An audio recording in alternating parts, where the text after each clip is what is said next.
Nós vamos iniciar a nossa escola dominical nesta manhã. Se as crianças quiserem, já podem se encaminhar para a sala. Mais uma vez, eu quero cumprimentar a todos, que alegria dos irmãos que permaneceram. Nós estamos aqui nesta manhã para continuar a adorar a Deus agora por meio da escola dominical. E vamos ver algo muito interessante. Por favor, Alaí, apaga a luz aqui, ó. Alaí, apaga essa luz aqui, ó. Só essas duas aqui para ficar melhor, para a gente ver aqui, ó. O título aí da aula, né? A diferença que faz o perdão. A gente vai analisar um momento da vida do rei Davi, aquele momento do adultério dele com Batseba. E a gente vai ver que há muitas lições espirituais de Deus para Davi nos seus dias, para o povo dos seus dias, e para mim e para você hoje aqui nessa manhã também. Então, o que eu quero ver com você? Quais são os objetivos aqui dessa aula? Primeiro, analisando essa situação de Davi, reconhecer a gravidade do nosso pecado, porque nos afasta da comunhão com Deus e fere as pessoas ao nosso redor. Em segundo lugar, estar ciente de que pela sua palavra, Deus confronta o pecador e perdoa o pecador em Jesus. Terceiro lugar, saber que o pecado gera consequências que devem ser suportadas. Lembra que eu falei na pregação? A ilustração daquele casal que teve um filho e depois se converte, vai ter que lidar com toda aquela situação do passado, mesmo sendo crente hoje. Em quarto lugar, esforçar-se em ações que o afastem do pecado, olhando sempre para Cristo. Então, qual que é a mensagem central dessa aula? Você tem que sair daqui pensando o seguinte: o pecado, meus irmãos, ele atrai, ele seduz e ele cega o entendimento. É isso que faz o pecado.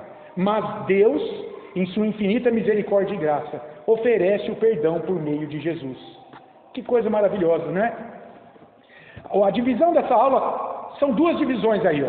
Uma divisão maior, né? Situações que levam ao pecado. Vamos ver algumas situações que levam o homem a pecar. Olhando para a situação de Davi lá. Negligência para com os deveres, fazer concessões e a deslealdade. E, em segundo lugar, a ação de Deus diante do pecado. O que faz Deus? Ele envia a sua palavra, a gente sabe que ele enviou Natã, e ele envia o seu perdão também. Então vamos orar para a gente começar a nossa aula nessa manhã? Senhor, obrigado, Deus, mais uma vez aqui em Tua presença, diante da Tua palavra, deste momento tão importante na vida do Teu servo Davi, que tem tanto a ensinar a cada um de nós hoje, a Tua igreja aqui reunida em nome de Jesus. Fala conosco, opera pelo Teu Espírito Santo, nos convence do nosso pecado e também do perdão que há em Cristo Jesus, para a nossa alegria e para a nossa salvação. Fala conosco, os Teus filhos que estão aqui nesta manhã, ó Pai, com todos eles, na mediação de Cristo, e na medida da necessidade de cada um deles. Assim te pedimos em nome de Jesus. Amém. Meus irmãos, olha só, para a gente pensar aqui, esquentando os motores. Um servo de Deus foi um pregador que viveu nos Estados Unidos no século XIX, muito conhecido, tem alguns comentários bíblicos escritos, Dwight Moody. Ele disse o seguinte, ó: ou a Bíblia me afasta do pecado, ou o pecado me afastará dela. Você entendeu isso? Ou a palavra de Deus revelada na Escritura, revelada pelo Espírito hoje a nós, pela sua palavra, ou isso aí nos afasta do pecado, ou então o pecado em nós nos afastará da vontade de Deus, nos afastará da Escritura. Você já ouviu talvez aquela história de que não há problema em contar uma mentirinha? Não há problema mentir. Veja, irmãos, não se pode mentir. Mas, olá as crianças, bom dia, podem entrar. Veja, irmãos, não pode mentir, mas uma mentirinha de vez em quando é tolerável por Deus. Você já ouviu isso? Não, claro que não é tolerado por Deus. A ânsia humana em desrespeitar a palavra de Deus, meus irmãos, ela fica sempre pior à medida que Cristo volta. A impiedade do homem, a vontade do homem em negar a Deus e em buscar fazer aquilo que lhe agrada, vai ser sempre maior à medida que Cristo volta. Quanto mais se aproximar o retorno de Cristo, mais o mundo estará mergulhado em impiedade. Mas preste atenção, porque a santidade de Deus é sempre a mesma. E Deus, irmãos, Ele odeia o pecado. E Ele não terá por inocente aqueles que praticam o pecado. Veja, aqueles que têm uma vida pecaminosa. Não os que foram perdoados de seus pecados em Cristo, mas ainda pecam. Não, esses estão justificados diante de Deus. Mas aqueles que não conhecem o perdão de Cristo, estão mergulhados em uma vida de pecado, onde o pecado é um hábito de vida, é um estilo de vida. Deus não terá por inocente esses aí. O único remédio para curar o pecado foi dado pelo próprio Deus na sua palavra. Só a fé em Jesus nos livra da ira de Deus, da condenação pelos nossos pecados. Segundo Deus, o homem nada pode fazer para minimizar as consequências do seu pecado diante de Deus. E essa lição vai mostrar isso. Vai mostrar, irmãos, que Davi, ele nada podia fazer para minimizar o seu pecado, e que Deus fez tudo por ele ao perdoá-lo em Cristo. Porque embora Cristo não houvesse se encarnado ainda nos dias de Davi, Davi cria na promessa do rei messiânico que viria, o seu descendente final, e seria um rei perfeito, um profeta perfeito, maior que Moisés, um sacerdote perfeito. Davi cria nessa promessa para a sua salvação. O autor destaca aqui 3 pontos que contribuíram para o pecado de Davi no seu envolvimento com Batseba. Olha que interessante. Davi caiu em pecado, ipsis literis, porque deixou de vigiar e orar, porque deixou de fazer aquilo que precisava fazer como rei. Então vamos ver primeiro situações que levam ao pecado, olhando para 2 Samuel, capítulo 11 e 12. Se você quiser, já abra sua Bíblia e deixa aberto lá em Samuel, 2 Samuel.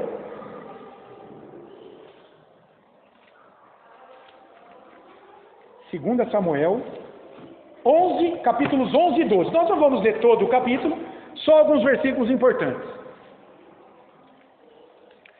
Olha aí, essa foto já diz muito, né? Sobre a negligência para com os deveres. Quem que está dormindo aí? Com segurança. Ele pode dormir? Se ele dorme, onde é que está a segurança? Então veja, primeiro, aqui nós vamos ver isso. O autor aqui do nosso estudo fala sobre a negligência com os deveres. E a gente precisa entender o contexto desse adultério de Davi com Batseba. O que estava acontecendo ali naqueles dias? Veja, havia guerra contra os amonitas. Era um povo que era inimigo de Israel. Se você olhar o capítulo 10 de 2 Samuel, olha o título do capítulo. Davi derrota os amonitas e os sírios. Essa guerra, a gente lê isso e fala, foi rápido. Não, não foi. Uma guerra demorava anos muitas vezes. E essa guerra já havia durado muito tempo. Então, após 2 batalhas contra os amonitas, o inimigo já estava enfraquecido. E chegou o momento do rei comparecer para a batalha final, para destronar o rei inimigo. Então era assim, o rei mandava suas tropas antes. Cercava a cidade, não entrava água, não entrava pão, não entrava nada. Então era uma das estratégias de vencer uma cidade que era murada naqueles dias. O exército inimigo cercava essa cidade. Não tinha troca de comida, não tinha nada. Com o tempo, o que acontecia? O povo começava a morrer de fome, de sede, começava a passar muita necessidade, começava a enfraquecer. E no momento final, o rei, então, do exército inimigo comparecia. Para quê? Para tirar a coroa do rei que seria vencido naquela cidade. E havia chegado o momento do rei ir lá para destronar os amonitas de vez. Mas o que Davi faz? Ele não vai. E ele envia Joabe, que era o líder do seu exército. Ele envia Joabe, os soldados e o povo. Veja, não se sabe por que Davi não foi para o campo de batalha. Mas sabe qual foi o problema? Quando ele não foi, isso gerou uma ocasião para o pecado. Porque ele ficou no palácio. Davi então viu aquela mulher bonita tomar banho naquele dia, Batseba. Então, primeiro, a negligência de nossos deveres dá ocasião para o pecado. E olha alguns textos que a gente vê na Escritura sobre isso. Lá em João 13:17, Jesus Cristo deixa isso claro com relação à prática da humildade. Ali é o momento do lava-pés, a última ceia, João 13:17. E Jesus diz assim, ora, se sabeis estas coisas, bem-aventurados sois, se as praticardes. Veja, eu sendo Senhor de vocês, vos lavei o pé. Mostrei aqui uma lição de humildade diante de vocês, servindo vocês. Então vocês, como meus discípulos, devem servir uns aos outros e servir ao próximo também. Vocês devem praticar isso. Para quê? Para que a soberba e o orgulho não subam em vosso coração. Porque imagina, Eu sou o Filho de Deus encarnado, o Messias prometido. Se eu estou fazendo isso aqui com vocês nesse momento, quem dera vocês, então, diante de mim. Então, João 13:17. Mas tem mais um texto. Mateus 26:41. Olha que importante. Lá em Mateus capítulo 26:41. Bom dia. Tudo bem? Amém. Lá em Mateus 26:41, o que Jesus faz? Jesus adverte os discípulos para vigiar e orar para que eles não entrem em tentação. Mais um dever que a gente precisa ter, essa vigilância e essa oração, para não darmos ocasião ao pecado. Façam um link sempre com o adultério de Davi com Batseba. Por que ele viu aquela mulher se banhar naquele dia? Porque ele deixou de comparecer lá na guerra. Lá onde estava Joabe, os soldados, para destronar o rei inimigo dos amonitas. Porque ele deixou de ir lá, ficou no palácio, ele gerou uma ocasião para o pecado. Então, aqui, Mateus 26:41, Jesus advertindo os seus discípulos para vigiar e orar, para não entrarem em tentação. E Paulo, hein? Paulo falando com Timóteo, que era pastor lá em Éfeso. Lá em 2 Timóteo 3, de 14 a 17, Paulo adverte Timóteo a estudar e praticar as Escrituras. Para quê? Para que ele seja habilitado em toda boa obra. Eu gosto desse texto. Olha lá comigo. 2 Timóteo 3, 14 a 17. Deixa marcado aí em 2 Samuel e vai lá para 2 Timóteo.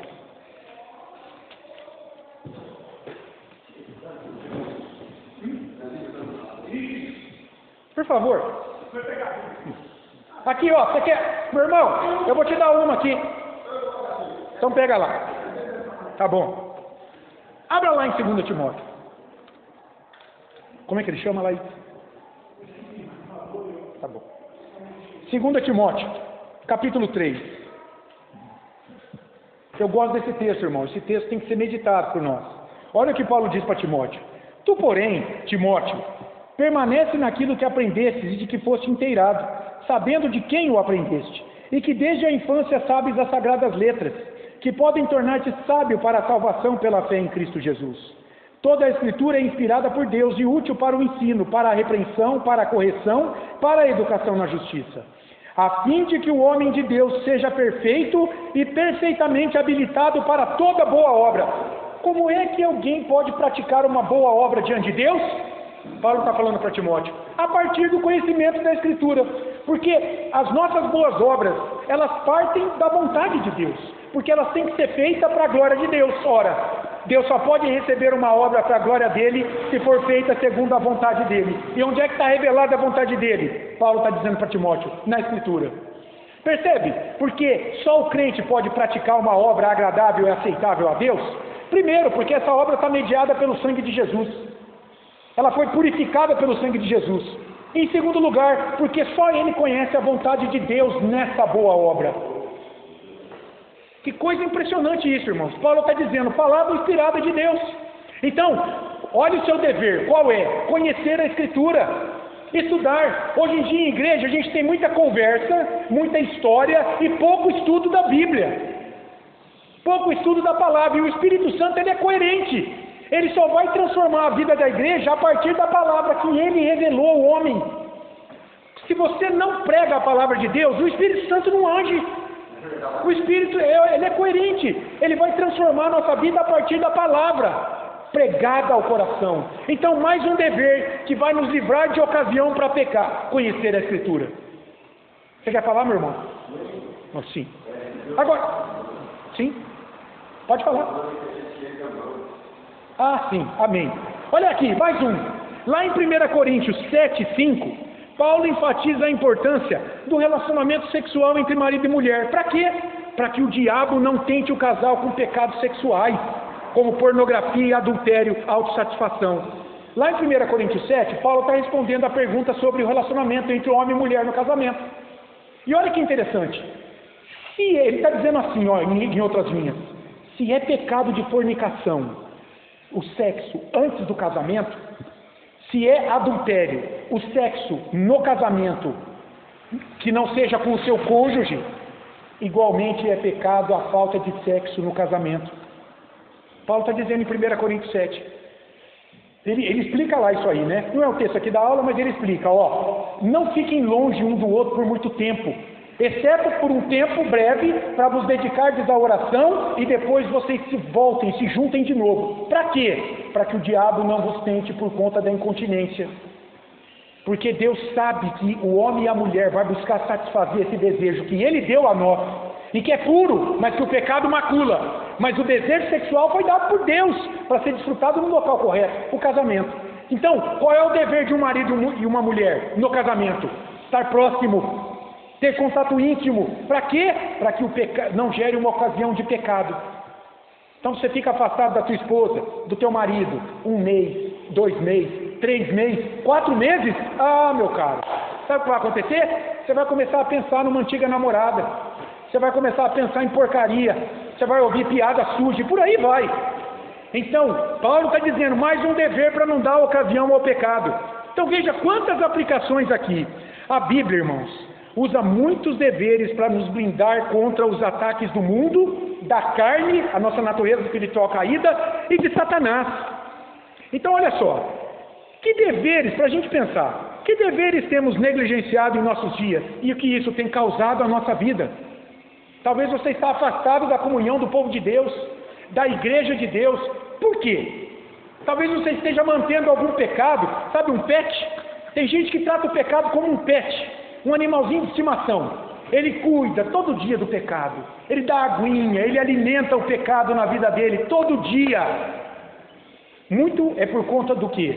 Você está dando ocasião porque você tem negligenciado deveres que Deus diz para você cumprir, para você seguir. Então, vida de oração, abra o olho contra o pecado, abra o olho na cultura, contra tudo na cultura que conspira contra a palavra de Deus e diga, não quero, isso não faz parte da minha vida.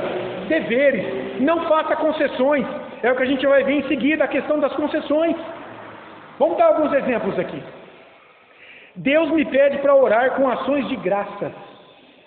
Veja, não quando está tudo bem, porque quando está tudo bem, até um incrédulo agradece a Deus, que ele nem conhece. Deus me pede para orar com ações de graças no sofrimento.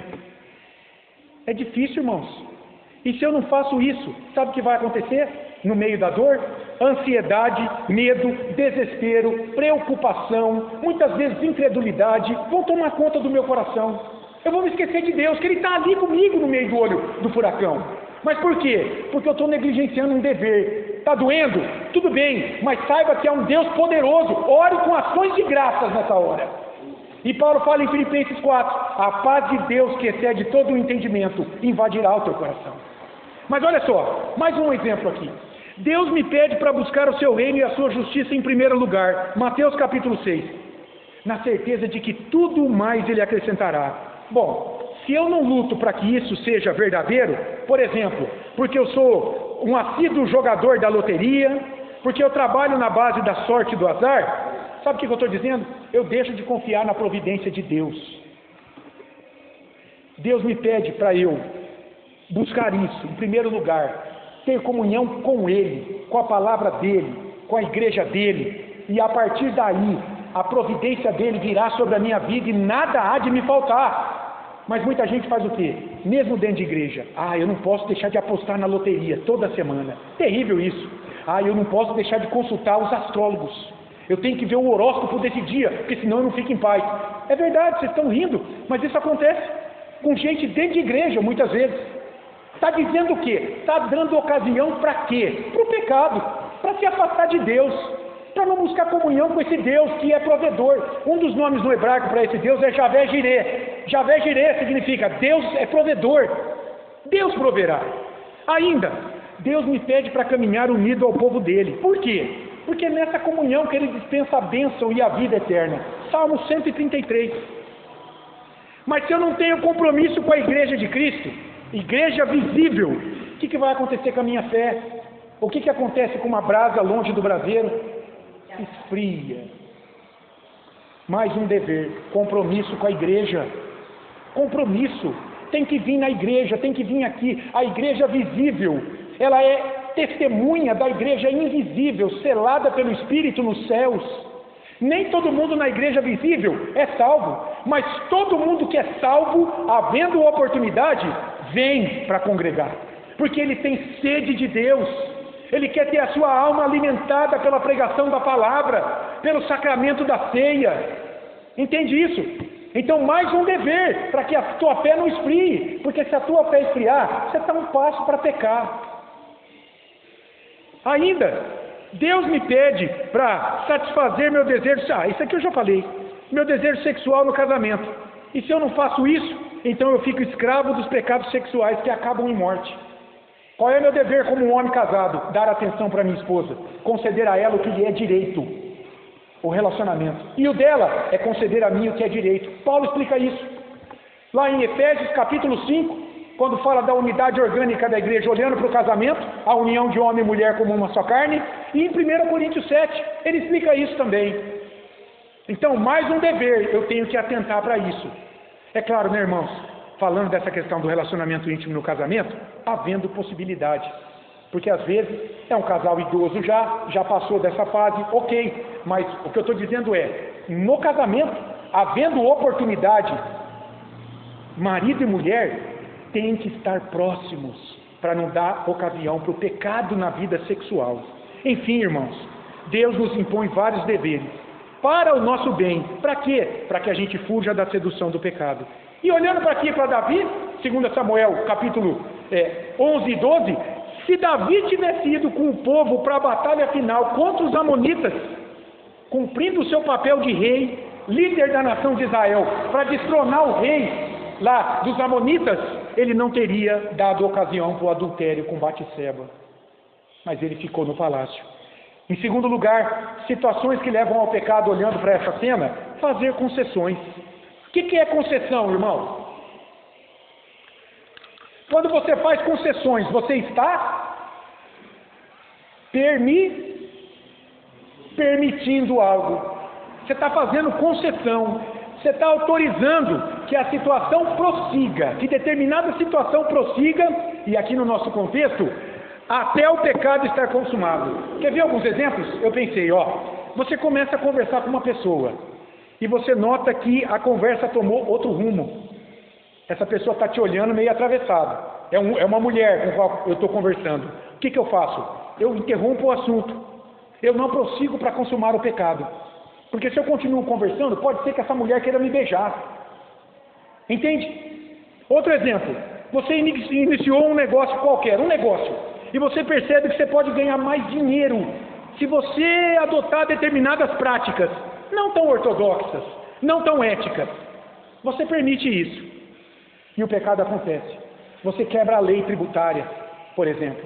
Você deve o quê? Fugir disso, falar, não posso. Você fez concessão. Se você continua a adotar essas práticas criminais na área tributária da tua empresa, você vai pecar. Se você interrompe essa conversa, você preservou contra o pecado. Perceba aí, irmãos, que muitos de nossos pecados, eles estão... Olha que coisa interessante isso. Muitos dos nossos pecados diários, eles estão associados a coisas aparentemente sem importância. Entendeu os exemplos que eu dei? Conversar com uma pessoa, realizar um negócio qualquer, sair para ir a uma festa. Olha Davi, o que ele estava fazendo quando viu Batseba? Ele foi passear no jardim do palácio. Nada demais, é ou não é? E Batseba então? O que ela foi fazer? Ela foi tomar banho num lugar que costumeiramente as mulheres se banhavam. Nada demais, coisa simples. Contudo, em razão da quebra do dever de Davi, de não ir à guerra naquele momento, somada, por exemplo, à excessiva confiança de Batseba, de que o palácio estaria vazio naquele momento de guerra. Ela pode ter pensado, os homens de guerra foram todos, inclusive o rei. Então eu vou lá me banhar. O que aconteceu? O pecado gerou uma ocasião propícia para o pecado. De outro lado, Davi poderia ter virado o rosto, é ou não é? Quando ele continuou a olhar para ela, ele fez o quê? Ele fez concessões. E como os homens são desafiados o dia todo nisso, não é? Irmão, você quer ser desafiado como crente, como homem? Vai para uma academia de ginástica. Eu tenho que fazer ginástica porque eu sou pré-diabético. Então eu tenho que ter 3 vezes por semana, eu tenho que fazer exercício físico para controlar minha glicemia. Mas eu oro antes de ir para a academia. pedindo: Deus, me guarda, santifica os meus olhos, porque todo mundo quase sem roupa dentro de academia. Homossexualismo terrível dentro de academia, todas elas. Então, ok, eu não posso impedir, Lutero dizia assim, eu não posso impedir, eu não posso impedir que um pássaro pouse na minha cabeça, mas eu posso impedir que ele faça o seu ninho. Eu não tenho como não olhar para uma mulher, parece na frente, mas eu posso não olhar novamente, cortar o segundo olhar. Se eu não corto, eu estou fazendo o quê? Concessão. Entenderam? Eu estou fazendo concessão, estou criando uma oportunidade para gerar o pecado. Coisas inocentes podem terminar em um terrível pecado. Não há problema em ir numa academia, irmãos. Não há problema em dar carona para outra pessoa, mas cuidado com a conversa dentro do carro. Cuidado para onde vai o teu olho na academia. Não há problema em conversar após o culto com os irmãos, mas cuidado com o tom da conversa para isso não descambar em maledicência. Tem uma rodinha. Estão falando do vestido de determinada irmã. Saia da roda. Salmo 1. Não fique ali, por quê? Se você fica, você está fazendo concessão. Você está dizendo: até que está agradável esse papo, vou continuar aqui. Você vai pecar na maledicência daqueles irmãos. Cuidado com isso.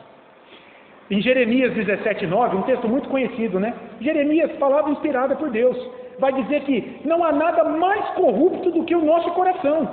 E a gente sabe que o coração, no Antigo Testamento, é uma figura, não é o coração físico. É uma figura que mostra a integralidade do homem diante de Deus. Coração é mente, emoções, sentimentos e a postura de alguém. Por isso que é do coração que procedem as fontes da vida. O homem está com o seu coração de maneira íntegra diante de Deus. Então, Jeremias 17 diz: a nossa natureza caída espiritual, que é figurada aqui pelo coração, é o que há de mais corrupto. Nós nascemos em pecado e rebeldes diante de um Deus que é santo, santo, santo. Quem nos bota no caminho dele é o Espírito Santo, quando nos regenera espiritualmente. Mas nós temos uma natureza depravada, irmãos. E todo final do dia, eu tenho que comparecer diante de Deus e pedir: Deus, me perdoa. Porque hoje eu pensei muita coisa que eu não devia. Eu senti muita coisa que eu não devia. E eu me comportei de maneira também condenável pelo Senhor. Graças a Deus por Jesus Cristo, que me livrou da lei do pecado. Paulo vai dizer lá em Romanos: é por Cristo que eu vivo. Mas se eu olhar para mim, eu sei que há uma natureza caída em mim. Olha lá em Romanos capítulo 7, Paulo diz, olhando para a carne dele, que nenhum bem habita nele. O apóstolo Paulo, gente. Se Paulo olhava para ele e dizia que nenhum bem habitava nele, o apóstolo Paulo, quem dera eu. Então, cuidado ao fazer concessões ao pecado. Olha que interessante. Além disso, né? Além de gerar ocasião para o pecado, além de fazer concessões para o pecado, algo que nos leva a pecar também, que foi visto na vida de Davi, naquele contexto lá de Batseba, é a questão da deslealdade. Situações que levam ao pecado. A deslealdade. Por quê, hein? Olha o contexto lá do pecado de Davi com Batseba. 2 Samuel 23:39 fala quem era Urias, o marido de Batseba. Quem era Urias? Vocês lembram? Ele, um soldado fiel, do alto escalão, estava entre os maiores do exército de Davi, pronto para dar a vida pelo próprio Davi. Davi, então, traiu a lealdade do seu bravo soldado, quando se deitou com a sua esposa, quando tramou a sua morte. Lá em 2 Samuel 11:11, nós vemos o caráter fiel de Urias, que não desceu à sua casa para ficar com a sua mulher. Ele preferiu dormir com os demais soldados no relento naquela noite. Por quê? Porque a arca de Deus tinha sido roubada, porque os seus companheiros de batalha estavam dormindo em tendas. E então Davi falou para ele, né, quando percebeu que a mulher estava grávida, mandou chamar Urias lá da batalha. Chama Urias aqui. Urias, você tem trabalhado tanto, desce lá para a tua casa para se deitar com a tua esposa. Porque aí, de repente, ele poderia dizer que o filho dela era o de Urias, então. Urias, na sua fidelidade, lealdade a Davi, se negou. Não, eu não quero, Senhor, eu vou ficar no relento aqui, vou voltar para o campo de batalha. Davi, então, usando da bravura do próprio Urias, trama a sua morte. Chama Joabe. capitão do exército, fala: Joabe, bota Urias lá, ó, na frente dos flecheiros. Os flecheiros, irmãos, deviam ser terríveis, né? Você fica pensando nessas batalhas no passado. Às vezes eu leio esses textos históricos aqui do Antigo Testamento. Gente, esses homens eram muito corajosos. Era de montar em boi, Laís. Gente, você já pensou você montar num boi com uma tonelada? Tem que ter coragem demais. Fazendo só um parâmetro, né? Para a questão da coragem de um homem, né? Você já pensou o que era uma guerra dessa? Você chegava na muralha da cidade, irmãos, sabe quem estava lá em cima? Os flecheiros. E os flecheiros, milhares de flecheiros, centenas, eles faziam assim, ó, e soltavam a flecha, e você lá embaixo. Como se proteger daquilo? Se você não tivesse um bom escudo, você ia ser alvejado pela flecha, você ia morrer. Davi sabia que os flecheiros eram terríveis. Falou: coloca Urias lá na frente da batalha. E claro, Urias morreu. Davi sabia que Urias, como valente, não se recusaria a batalhar as batalhas do Senhor, porque Israel estava defendendo ali a honra do Senhor. Davi sabia a dor que a traição de um amigo causaria. Lá no Salmo 41, versículo 9, olha o que ele diz. Um salmo messiânico, né? Ele está falando ali, mas apontando para o Messias. Até o meu amigo íntimo, em quem eu confiava, que comia do meu pão, levantou contra mim o calcanhar. Davi fez isso com Urias. Lembra a historinha que o profeta Natan conta para ele? Para revelar o seu pecado? Ó rei, tinha um rei muito rico, tinha muitas ovelhas, muitos cabritos, e tinha um súdito dele, pobrezinho. Ele só tinha uma ovelhinha. Aí veio um amigo do rei. O rei mandou matar a ovelhinha do pobre. Davi se enfurece: mas esse homem tem que morrer porque ele fez isso. Natan diz: tu és o homem, Davi. Você tomou Batseba, a única esposa de Urias, tendo um harém aí, Davi. E depois tramou a morte do seu leal guerreiro. O pecado, irmãos, ele nos leva a exaltar o nosso próprio nome, ignorando a santidade de Deus e pessoas queridas ao nosso redor, que sofrem pela nossa conduta egoísta. Olha Batseba, diz que ela pranteou a morte de Urias, era comum por semanas e semanas, talvez a morte de um rei, 30 dias. Quando Moisés morre, o povo pranteia a sua morte por 30 dias. Imagina Batseba, o seu marido morto ali, bravo, soldado. Imagina a situação dela também diante do rei. Eu fico pensando, será que ela pôde dizer não para o rei Davi? Quando ele mandou buscá-la? Era o rei Davi, gente. Estava ali entregue a um pecado. Ele não deixou de ser salvo. Ele não perdeu a salvação por causa daquele pecado. Deus estava cuidando dele, mas entregou ele ao seu pecado. Ah, então você quer satisfazer com a mulher do próximo? Então você vai ver o que vai acontecer com você. O filho deles morreu como consequência desse pecado também, para que o nome de Deus fosse honrado no meio daquelas nações incrédulas. O pecado nos leva, de fato, a olharmos somente para os nossos interesses. Olha só, o homem que busca prazer fora da relação conjugal faz o objeto da satisfação da libido, não se importando com os sentimentos dos outros. Quando eu era incrédulo, quantas mulheres eu desprezei! E elas também, por suas vezes, me usaram, né? O pecado faz com que um use o outro ali. Dois pecadores se satisfazendo mutuamente. Por quê? Só olhando para os seus interesses. Quem ofere vantagem indevida em seu trabalho, por exemplo, à custa do cliente, pouco se importando com a diminuição do seu patrimônio, quebrou o mandamento, não é? Não furtarás, o 8º, querendo somente lucro. Olha só, isso também fere muitas pessoas. Não sei se você vê, isso acontece o tempo todo.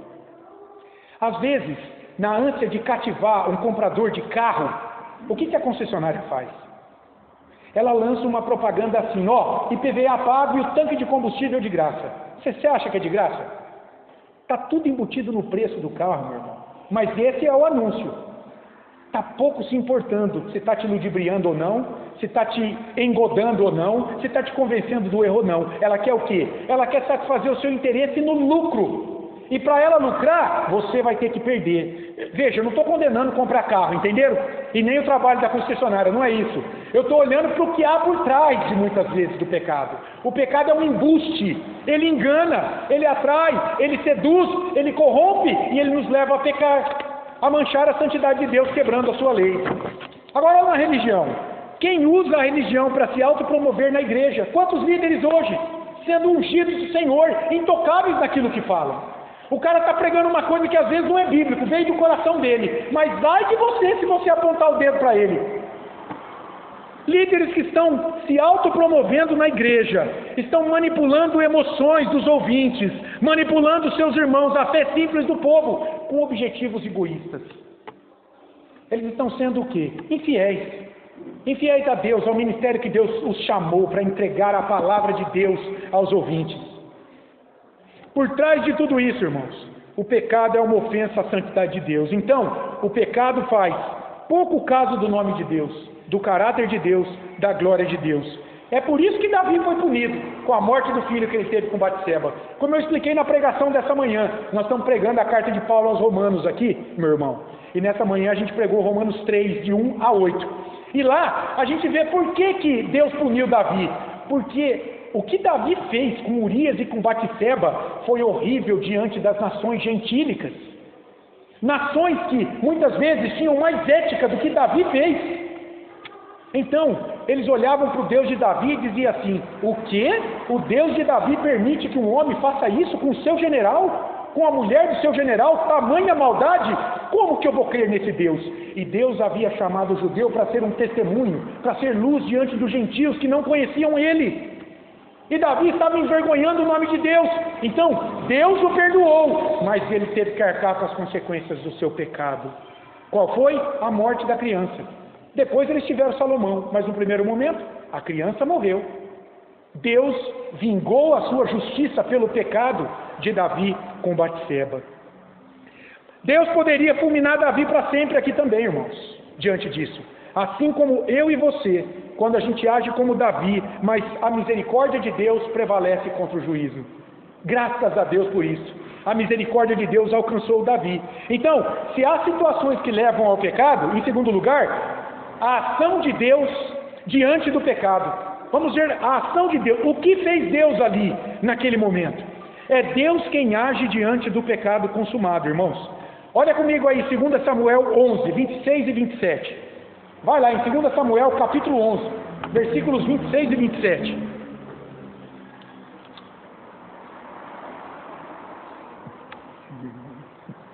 É Deus que age para resolver o pecado. Davi pensou que ele podia resolver. Olha aí, 2 Samuel 11, 26 e 27. Ouvindo, pois, a mulher de Urias que seu marido era morto, ela o pranteou. Passado o luto, Davi mandou buscá-la e a trouxe para o palácio. Tornou-se ela sua mulher e lhe deu à luz um filho. Porém, isto que Davi fizera foi mal aos olhos do Senhor. Bom, Davi pensou assim: já foi, ele morreu, ela está grávida, então eu vou consertar. Vou casar, não é? Vou casar e aí eu vou consertar tudo. O texto começa dizendo que, porém, ou seja, a despeito dessa tentativa humana de resolver a questão do pecado, isso que Davi fez foi mal aos olhos do Senhor. Deus é ofendido, irmãos, primeiramente pelo pecado humano, porque o pecado mancha a santidade de Deus. E Deus estabeleceu o tratamento do pecado em sua palavra. Não é o homem que resolve o problema do seu pecado diante de Deus. Não é a caridade, não é as boas obras, não é as boas intenções, e a estrada para o inferno é pavimentada de boas intenções, já se disse. Quem resolve o problema do pecado diante de Deus é essa cruz. Foi Jesus Cristo assumindo o meu e o seu pecado na cruz para que nós fôssemos perdoados diante de Deus. Isso é o Evangelho. Davi pensou que ele poderia resolver o problema dele, casando com Batseba e assumindo ela no palácio. Não. Deus mandou Natã lá para falar com ele. Muitas vezes, irmãos, após pecarmos, nós também realizamos ações compensatórias para consertar as coisas. Veja, as ações compensatórias não tratam a causa do pecado, amenizam apenas o efeito do pecado. O que Davi fez não tratou a causa do pecado, a morte do marido, o luto da esposa, toda aquela destruição. Apenas o efeito. Talvez ela estava passando necessidade, o marido morreu, não tinha comida em casa, vem para o palácio. Ele queria dar um pai para aquele filho, vem para o palácio, mas não tratou o efeito. Se há alguns exemplos aqui, ó. São as flores para a mulher em lugar de uma conversa sincera, com o reconhecimento do erro e o pedido de perdão. Eu errei com a minha esposa? Meu caro, mais do que flores. Precisa sentar, conversar, reconhecer o pecado e pedir perdão. É o brinquedo para o filho para compensar a ausência do pai. Quantos pais distantes não estão presentes e no dia das crianças, no aniversário, enche os filhos de presente? O que é isso? Uma ação compensatória pelo pecado de não ser um pai presente na vida do filho. É a oferta, como eu falei, a oferta do tanque cheio do carro novo para compensar a exploração sofrida no pagamento do preço do veículo. Você não sabe, mas o tanque novo, o IPVA pago, documentação e tudo mais, está no preço. Está lá embutido de alguma forma no preço, mas não é anunciado assim. Então, é a compensação por uma exploração que você sofre. Fazemos isso toda hora, irmãos. O problema é que só o efeito é tratado, não a causa. Só Deus, em sua palavra, trata a causa do pecado, acertando a nossa relação com Ele. O homem precisa ser reconciliado com Deus, em primeiro lugar. Esse é o problema maior e mais profundo de todo ser humano. Ele está afastado da comunhão com Deus em pecado. E ele precisa ser reconciliado com Deus. Então, o que Deus faz ali com Davi? Primeiro, Deus envia a sua palavra para Davi. Após Davi ter pecado, Deus enviou sua palavra por meio de Natã. E o profeta mostra a Davi o quê? Que ele quebrou a sua lei, a lei de Deus com o seu pecado. É a lei de Deus que prevê que matar, adulterar e cobiçar a mulher do próximo está lá nos mandamentos. Tudo isso é pecado. E Davi, bem como todos os homens, eles serão julgados por essa lei. Deus então relembra a Davi todos os benefícios a ele concedidos e denuncia a sua ingratidão. Olha comigo 2 Samuel 12, 7 e 8. Natã está falando com Davi. 2 Samuel 12, 7 e 8. Então, disse Natã a Davi: Tu és o homem, Davi. Assim diz o Senhor, Deus de Israel: Eu te ungi rei sobre Israel, e eu te livrei das mãos de Saul. Dei-te a casa de teu senhor e as mulheres de teu senhor em teus braços, e também te dei a casa de Israel e de Judá. E se isto fora pouco, eu teria acrescentado tais e tais coisas ainda. Então, Deus mostra os privilégios que Ele deu a Davi. Depois, o Senhor aponta o pecado de Davi. Olha 2 Samuel 12, versículo 9. Por que, pois, desprezaste a palavra do Senhor, fazendo o que era mal perante ele? A Urias o Heteu feriste a espada, e a sua mulher tomaste por mulher, depois de o matar com a espada dos filhos de Amon. Deus denuncia o pecado dele. E por fim, Deus anuncia as consequências do pecado. Olha aí, 2 Samuel 12, versículos 10 a 12, irmãos.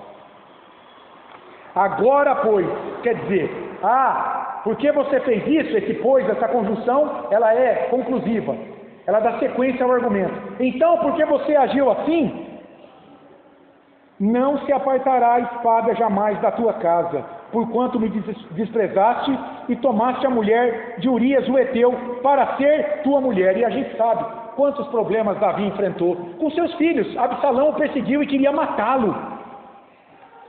Assim diz o Senhor: eis que da tua própria casa suscitarei o mal sobre ti. Olha aí, Absalão, filho. E tomarei tuas mulheres à tua própria vista. Ele coabitou com elas na praça central de Jerusalém. E as darei a teu próximo, o qual se deitará com elas em plena luz desse sol, porque tu o fizeste no oculto. Mas, ou seja, quando ele adulterou com a mulher de Urias, com Batseba.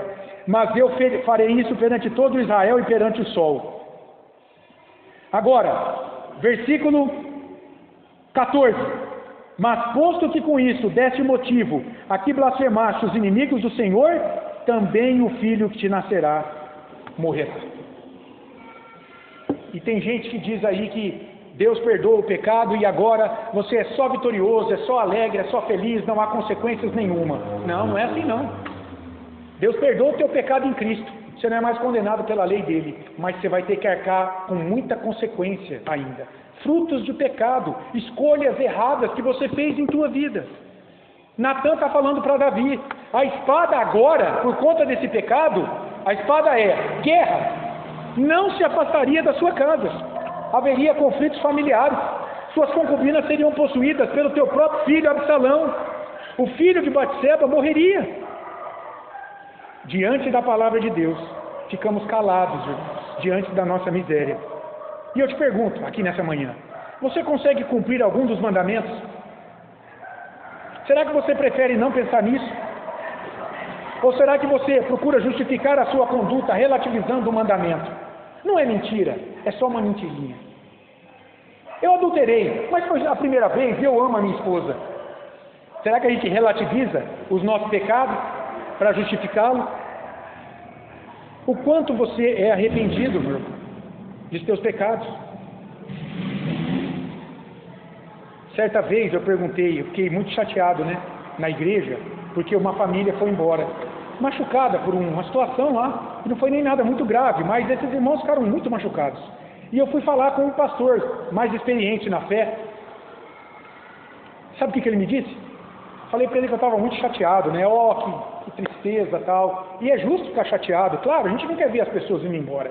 Mas ele me disse o seguinte: olha, fique tranquilo, sabe por quê? Porque quem morde é bode, ovelha é mansa. Se essa família saiu mordendo todo mundo do jeito que eles saíram, é porque talvez eles nunca foram salvos. É porque nunca houve, talvez, verdadeira conversão. Porque ovelha é mansa. Você já viu uma ovelha? O dono, o pastor, puxa, dá com o cajado, espetada nela, porque ela foi desobediente, se desviou, mas ela volta, ela volta, ela volta, ela não se aparta. E essa família nunca mais voltou. A gente não sabe, que Deus, espera em Deus que eles estejam em outro lugar. Mas por que eu estou dizendo isso? Davi foi confrontado a seu pecado por Natã, e ele não mordeu Natã, ele não se voltou contra Deus, pelo contrário, ele aceitou o seu pecado. Ele compõe 2 salmos confessando o pecado, o 32 e o 51.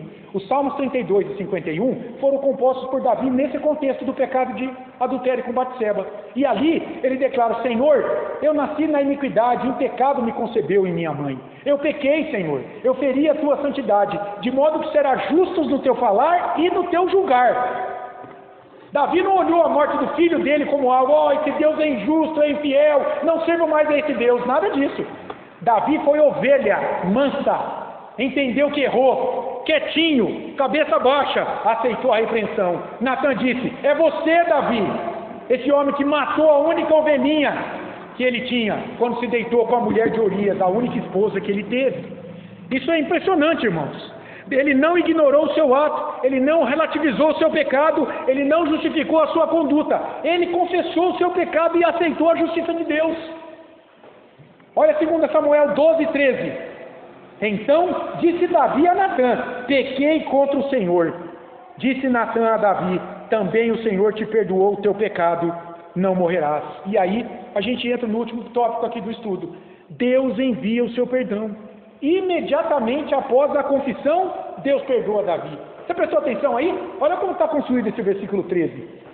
Então disse Davi a Natã: pequei contra o Senhor. A gente pode dizer assim: então disse Natã a Davi. Está vendo? É a mesma construção, ou seja, aponta para um imediatismo. Foi na hora. Davi aceitou, se arrependeu, Deus o perdoou. Instantaneamente. Davi tentou ignorar a santidade de Deus, tentou encobrir o seu pecado com ações compensatórias. E o que fez Deus? Deus graciosamente lhe deu perdão após a sua confissão. Por que Deus faz assim conosco, hein? O que vocês acham? Davi foi tratado... Pode falar. Como? Porque Ele nos ama, porque em Cristo Ele nos perdoa. Mas por que muitas vezes Deus, Ele deixa a gente colher os frutos amargos das nossas escolhas, para depois vir nos acalentar, nos consolar com o seu Espírito, para nos tratar? Que Ele nos ama, como um pai ama um filho. Hebreus capítulo 12, um pai disciplina, porque não é um bastardo. Se você ama o teu filho, você não vai compactuar com um mau caminho na vida dele, você vai puxar a orelha. Deus faz isso conosco. É por isso. Ele não deixa a gente correr como um trem solto num trilho. Ele vem chamar nossa atenção o tempo todo, porque Ele nos ama, porque Ele quer a imagem de Cristo formada em nós. Romanos 8:29. E por isso Ele tem que nos disciplinar. Deus amava Davi. Davi não havia perdido a salvação. Tem muitos aqui que dizem, olha para um texto desse e falam, está vendo como é que o homem pode perder a salvação? Deus foi tão difícil que tirou até o filho de Davi. Nada disso. O texto não fala sobre perca de salvação aqui. Fala sobre Deus tratando esse servo dele. Deixou ele comer o pão que o diabo amassou, comer erva, comer capim um tempo, mas depois enviou Natã, para que confrontando o seu pecado ele se arrependesse e fosse perdoado. Deus faz isso conosco em cada culto, cada reunião de estudo bíblico. Terça-feira, 8 horas da noite, estamos estudando a carta de Paulo aos Efésios, você está convidado a vir. Quinta-feira, às 8 da noite, reunião de oração. Às vezes um irmão está orando, Deus está usando essa oração para repreender um pecado teu. Deus está tratando o seu povo o tempo todo, porque Ele nos ama. Correto? Porque somos filhos em Cristo, amados. Deus nos dá o seu perdão simplesmente porque Ele nos ama. Paulo fala isso em Efésios 2, 4, 5, e João também, em 1 João 4, 10. Nós amamos porque Deus nos amou primeiro, enviando Jesus para morrer por nós. O arrependimento de seu erro não partiu de Davi, mas Deus moveu o coração de Davi para que ele se arrependesse. Porque esse é o entendimento de Paulo lá em Romanos 2, 4, não é? É Deus que nos conduz ao arrependimento. Olha o que Paulo fala em Romanos 2, 4. Você acha que Paulo tinha méritos para buscar a Cristo, sendo quem ele era antes de ter um encontro? Paulo era perseguidor e matador de cristãos. Deus veio até ele e o quebrantou.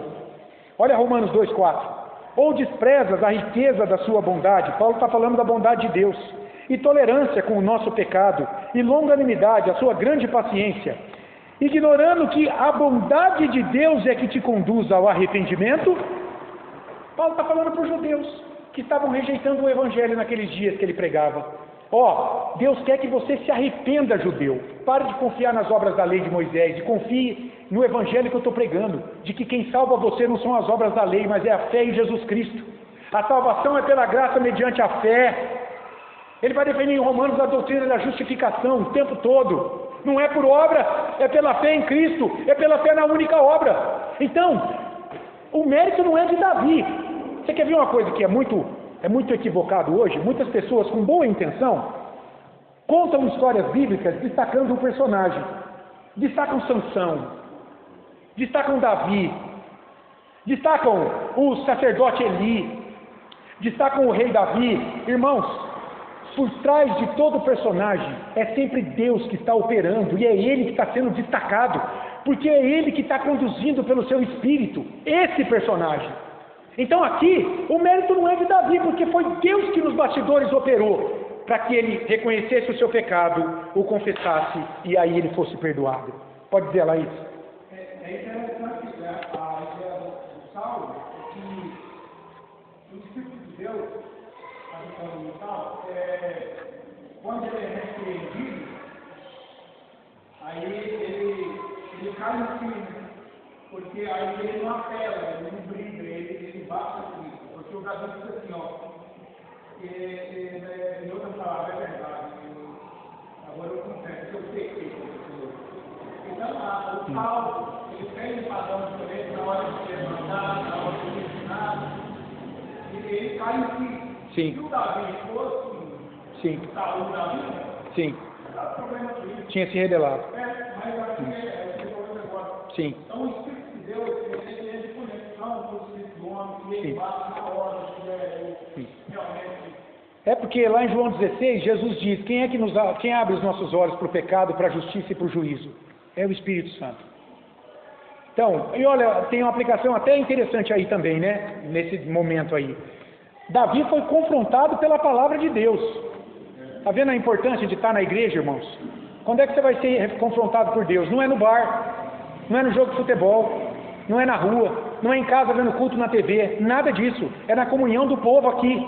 Deus vai usar aqui outros irmãos com o dom que Ele deu para esses irmãos, para confrontar você pela palavra. É aqui na igreja. E quantos ignoram essa comunhão? Então, olhando para esse momento, a gente entende assim: nós não somos perdoados porque reparamos o erro cometido, porque ele foi lá buscar a mulher, ou porque somos mais especiais que outros, ou porque a nossa fé é mais poderosa, ou porque a gente é fiel no dízimo e oferta. Isso tudo é justo, tem o seu lugar, mas não é por isso. Não é porque a placa da igreja é mais bonita do que a outra, não é por isso. Nós somos perdoados porque Deus foi gracioso conosco, foi ao nosso encontro, nos elegeu em Cristo desde a eternidade para sermos perdoados, porque Ele tomou a iniciativa e veio até nós. Rapaz, Davi estava lá com a mulher do palácio, desfrutando dos prazeres. Deus falou: Natã, você vai lá falar com ele. Percebe? Ele chamou Natã, ele foi buscar Deus. Deus enviou Natã. Percebe a iniciativa de Deus? É por isso que eu não concordo com a teologia que fala que o homem pode buscar a Deus. O homem está morto em seus delitos e pecados.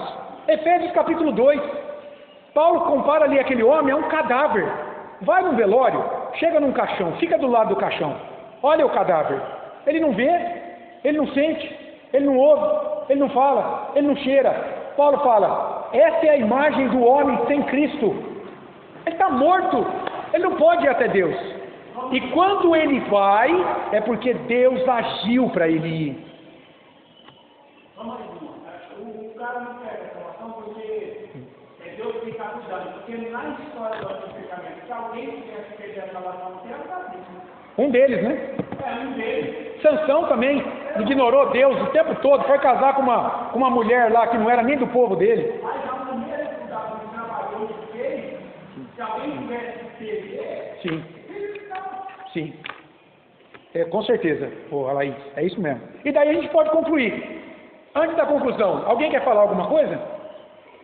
Como você chama, meu irmão? Luiz, que alegria tê-lo aqui, viu, Luiz? Então, eu queria falar. Pode falar, Luiz. Não é a doutrina da igreja, sabe, mas ele está falando nada, é o profeta. Eu creio nisso. Eu creio que Deus ainda há profeta na terra, por em nome de Jesus Cristo. Ele revela o oculto escondido. Eu creio. Eu vi isso. Eu não entrei. Eu vim dentro do ano, sabe? E me falaram dessa igreja que tinha culto hoje. Então eu falei: vou passar lá. Se tiver culto, eu vou entrar. 9 horas da manhã o culto. Essa palavra que você está falando é tremenda. Cristo, ele veio de tal maneira na terra, de um amor tão poderoso, curado, um tal amor, sabe? E nunca falou assim: me dá um cobrado. E quando ele fala de Paulo, na conversão de Paulo, como Paulo sabia? Quem é esse? Ele já sabia. Paulo era um homem que perseguia a igreja, como hoje nós somos perseguidos. Né? Paulo era um homem que podia falar assim: não, eu vou ficar sério, não quero saber disso não. Mas ele sabia que a partir do tesouro, o que era o poder de Deus, quem era, e a partir do que é que Deus. É isso, Luiz. Isso. E lá estava o profeta. E era Ananias. E Jesus fala: Ananias, essa é a minha. Vai a casa de Jesus, já está um homem de tarde, chamado Paulo. E ele tinha uma visão antiga. E ele estava um homem chamado Ananias. E colocava a mão, e ali Paulo fugia do Espírito Santo. Como é hoje? Quantos ladrão, quantos bandidos que não é da igreja e é convertido pelo Espírito Santo? É a palavra. E hoje nós podemos curar em nome de Jesus. Você sabe que a maior cura que nós temos é essa nossa reconciliação com Deus. Deus resolveu o nosso maior problema, não é? E agora as demais são só consequência, né? Consequência disso. Amém. É isso, Luiz. A gente agradece muito a Deus pela tua visita e você está convidado a voltar mais vezes. Domingo o culto é às 9 da manhã. Você congrega em alguma igreja? Eu congrego na Instituto Pastor. Ah, tá bom. Leva um abraço lá para a sua igreja. Lá não tem ninguém que está falando. Você está convidado a vir aqui. Terça-feira a gente está estudando a carta de Paulo aos Efésios, 8 horas da noite, toda terça. E domingo às 9 da manhã eu estou pregando Romanos de maneira expositiva. Ou seja, texto após texto, nós estamos no capítulo 3 já. Vou pregar, se Deus quiser, a carta inteira. Então vem aqui para você conhecer. E continue lá com a tua igreja, não há problema nenhum. E vem aqui para estudar a palavra conosco. Tá bom? Você acredita na conversão. Né? Eu tinha vergonha de falar do amor de Cristo, mas eu pregava da minha maneira na rua, falava do amor de Deus na rua. E um dia uma criança, eu falando isso na parte do céu. Ora, eu não sabia nem falar, como morar. Mas aí você lembra hoje eu vejo a palavra de Deus, quando ele falou para Jeremias, eu digo que eu não tenho mais. Eu mandar cuidar, eu te mandar aí, você vai. Entendeu? E foi dessa maneira. Quando chegou a nossa igreja, no final da glória, eu disse, glória a Deus, aleluia, Deus me tomou no poder da igreja. E fez o pregador da palavra. E levou lá na frente para corrigir o Cristo, coisa que ou sabe, e vou aprendendo. E a partir disso, eu venho melhorando tantas coisas. Ô Luiz, Deus, ele usou a mula de Balaão. E Deus, ele usa quem ele quiser. Ele usa uma criança, ele usa até uma pedra, né? Jesus disse lá para os judeus incrédulos que estavam rejeitando como Messias, que estavam crendo na sua identidade biológica como filhos de Abraão. João diz, o João Batista diz e Jesus também diz, se Deus quiser, ele levanta filhos de pedras. Então ele usa quem ele quiser, não é? Eu creio na palavra de Deus como a profecia final de Deus. E que Deus usa quem ele quiser para trazer essa palavra aqui. Não para trazer uma nova revelação para dirigir a sua igreja, mas para aplicar a palavra que ele já revelou. Porque a gente precisa desses 66 livros para conduzir a nossa vida com Deus. Não há mais necessidade de nada novo hoje para conduzir a igreja.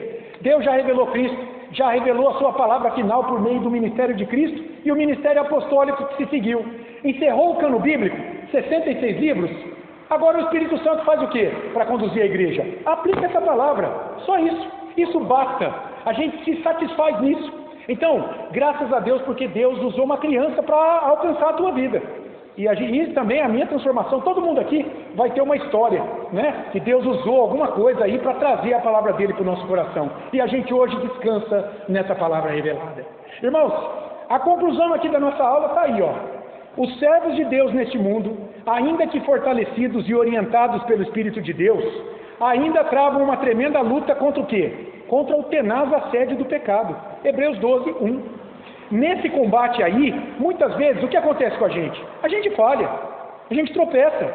O registro do pecado de Davi nos alerta para a necessidade de vigilância e oração, para resistirmos aos ataques da carne, nossa natureza espiritual caída, e Satanás, o príncipe desse mundo, e da humildade para acolher o juízo e redenção que nos vem por meio da palavra de Deus. Veja, Deus nos adverte, nos edifica, nos consola, nos santifica por esta palavra, não pela engenhosidade de um líder, não pelo coração humano. Eu não creio que é por um sonho, por um arrepiar de nuca. Não, eu creio nesta palavra. Eu creio que o Espírito Santo continua agindo. Claro que continua. Muita gente diz assim, a igreja presbiteriana é fria. Chamam a gente de sorveteriano. Não é presbiteriano, é sorveteriano. Quem fala isso não conhece a doutrina. Nós estamos aqui porque o Espírito Santo nos trouxe. Nós estamos aqui porque nós somos habitados pelo Espírito Santo. Nós cremos nessa palavra porque é o Espírito Santo que a revelou e que a aplica no nosso coração e que nos dá paz por crermos nela. Nós não procuramos cura, nós não ficamos procurando milagre, nós não achamos que orar no monte é melhor do que orar aqui, ou orar no teu quarto com a porta fechada. Não! Porque Jesus diz que chegará a hora que nem no Monte Gerizim de Samaria, nem no Monte Sião de Jerusalém, ele seria adorado, mas seria adorado em espírito e em verdade. Ou seja, todo aquele que é templo de adoração, porque tem o Espírito Santo, pode orar a Deus como sacerdote, pode adorar a Deus, é edificado por Deus, entende? Então nós cremos nisso, nós descansamos aqui. Por isso que lá na Reforma Protestante, no século XVI, quando Lutero se levantou contra a prática da Igreja Católica medieval, ele se levantou e um dos lemas principais da Reforma é o Sola Scriptura. Sola Scriptura, está ali, ó, aquelas 5 declarações. Os reformadores descansaram naquilo. Era tudo o contrário que vinha sendo pregando. Então só a Deus glória, só a graça que salva, só Cristo que salva e justifica, só a Escritura e só a fé. Não é boas obras para ser salvo, não, é a fé em Cristo, e a partir da fé você pratica boas obras, em resposta pela salvação, é muito diferente. Então, pela graça de Deus, nós olhamos para esse episódio aqui de Davi, e entendemos perfeitamente o que aconteceu, à luz da Escritura. Davi pecou, ele reconheceu o seu pecado, ele se arrependeu, e Deus não o perdoou porque ele fez algo, não, Deus mandou Natã para avisar, confrontou o pecado pela palavra, não foi pelo que Natã achou. Natan era profeta, ele poderia ter achado algo. Lembra quando Davi quer construir o templo? E ele fala assim, vou chamar Natan para me falar. Natan, eu estou querendo construir o templo. O que Natan diz para ele? Davi, você é o rei. Faça tudo o que está no teu coração. Palavra do profeta. Para a gente ver, meu querido, que tem que tomar cuidado quando a gente acredita em homem que diz, eu sou profeta hoje. Cuidado com isso. Natan era profeta diante do povo. E Deus repreendeu Natan depois. Falou, o que você falou para Davi? Quem falou que Davi vai construir o templo? Quem vai construir é o filho dele, Salomão. Volta lá, Natan. Então, irmãos, essa igreja crê na palavra revelada aqui. Uma regra objetiva, regra de fé e prática. É a palavra de Deus, 66 livros. Nós não precisamos de mais nada. E eu espero que assim caminhe todo filho que se aproxima de Deus. Que Deus dê paz, descanso ao coração dele. Para ele estudar a Bíblia, conhecer a Bíblia. Porque muita igreja não conhece a Escritura. Não conhece de maneira sistemática. Pega um versículo e prega. Pega um texto fora do contexto e prega. Isso é perigoso. Então, você tem que conhecer a Bíblia. É só a Escritura, mas é a Escritura inteira. É por isso que eu gosto de pregação expositiva. Por isso que eu estou pregando aqui Romanos inteiro. Às vezes pode ser chato, tedioso. A pessoa vai na igreja assim, mas Romanos de novo. Irmão, é palavra de Deus. Vai ter uma aplicação do Espírito Santo para a tua vida. Abra os ouvidos espirituais. Então, é uma bênção a gente caminhar em cima da palavra, meu irmão. Entendendo que aqui a profecia final não vem de homem. A profecia final vem dessa palavra. E você pode olhar para um pastor aqui e dizer, é um profeta. É um profeta. O pastor aqui é um profeta, mas em que sentido? Aí que está. Não é um profeta como Isaías. Imagina eu dizer, assim diz o Senhor. Deus me livre. Isaías, Jeremias dizia, assim diz o Senhor. Era uma palavra nova para a igreja. Eu sou profeta, mas não nesse sentido. Eu sou profeta porque eu estou aqui para revelar essa palavra. A profecia final de Deus. Então eu posso ser chamado de um profeta menor, um profeta pequenininho, porque eu estou revelando a profecia de Deus que está aqui. Entende isso? Louvado seja Deus. Isso traz segurança para nós. Você não está sendo enganado, porque você pode confrontar o que eu estou pregando com isso aqui. Paulo sai de Tessalônica, expulso lá de Tessalônica pelos judeus. Ele vai para Bereia. Ele chega em Bereia, ele está pregando. O que acontece em Bereia? O que ele vê lá naquela igreja? Ele diz, os crentes de Bereia são inteligentes, são mais sábios do que os de Tessalônica. Por quê? Porque o que eu falo aqui, eles vão lá nos manuscritos e conferem. Eles vão nos rolos, nos pergaminhos. Ali naquele momento o Antigo Testamento. Deixa eu ver se o que ele está falando está na Bíblia. E mais, não é só ler, é entender. Por isso que é importante a reunião de estudo. Aqui Deus nos propicia isso, entendimento da palavra, para que você não seja levado como uma boiada sem entendimento para um matadouro. Está cheio de igreja bem intencionada, mas falta conhecimento. Não tem conhecimento da Escritura. Está levando o povo para um matadouro. É o líder que é muito bonzinho, é simpático, eu tenho a tradição da minha família naquela igreja, não tem como sair. Cuidado. Cuidado. Investigue a tua fé. E a gente pode fazer algumas aplicações para terminar. Primeiro, você tem reconhecido a gravidade dos teus pecados? Esse reconhecimento tem lhe dado mais responsabilidade no cumprimento dos seus deveres como filho de Deus? Você é submisso à palavra de Deus quando ela confronta você em pecado, ou você fica bravo? Porque é isso, irmãos, o nosso orgulho detesta a pregação da palavra. Eu vou pregar em alguns lugares e a gente vê que a pessoa está com o olho vermelho olhando para você. Raiva. Você está falando aquilo dela. Mas é para curar. Um cirurgião, para curar, o que ele tem que fazer primeiro? Cortar. Depois ele cura, fecha o ferimento. Deus faz o mesmo como um pai, Hebreus 12. Para curar o nosso pecado, a nossa rebeldia diante dele. Ele tem que falar aquilo que você não quer ouvir muitas vezes, mas que vai endireitar a tua vida. E por fim, você entende o tamanho da bondade de Deus a perdoar todos os teus pecados em Cristo? Você entende isso?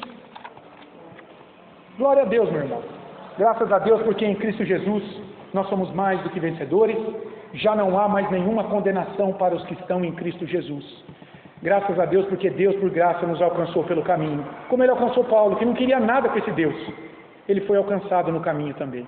E nós, pela graça dEle, um dia também nascemos de novo no Espírito. Vamos evidenciar isso, mantendo firme o nosso compromisso com a igreja e a fé somente em Cristo Jesus. Vamos orar mais uma vez para encerrar aqui? Luiz, mais uma vez, é uma alegria, nosso coração se alegra diante de Deus pela tua presença. Leva essa palavra aí, leva um abraço também para a sua igreja e você está convidado a retornar aqui sempre que quiser, tá bom? Vamos orar? Vou pedir para a Laís. Laís, você pode orar aqui encerrando a nossa aula?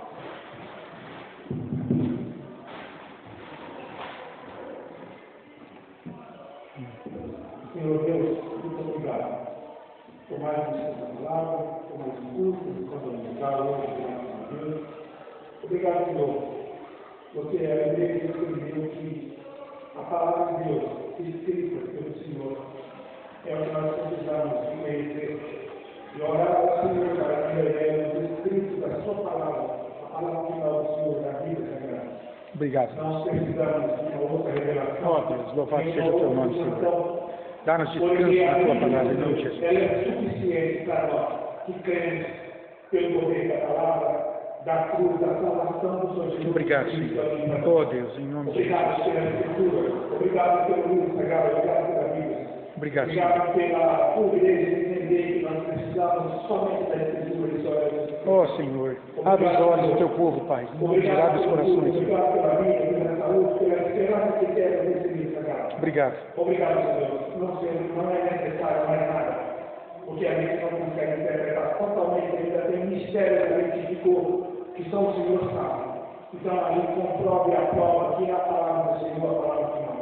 Obrigado, Deus, meu Pai. Conduza a tua igreja pela tua palavra. E que nós sejamos edificados cada dia pela tua palavra. Obrigado, Deus, pela vida do Luiz, Senhor. Abençoa o Luiz, Pai, em nome de Jesus. Amém. Bom domingo a todos, que Deus os abençoe.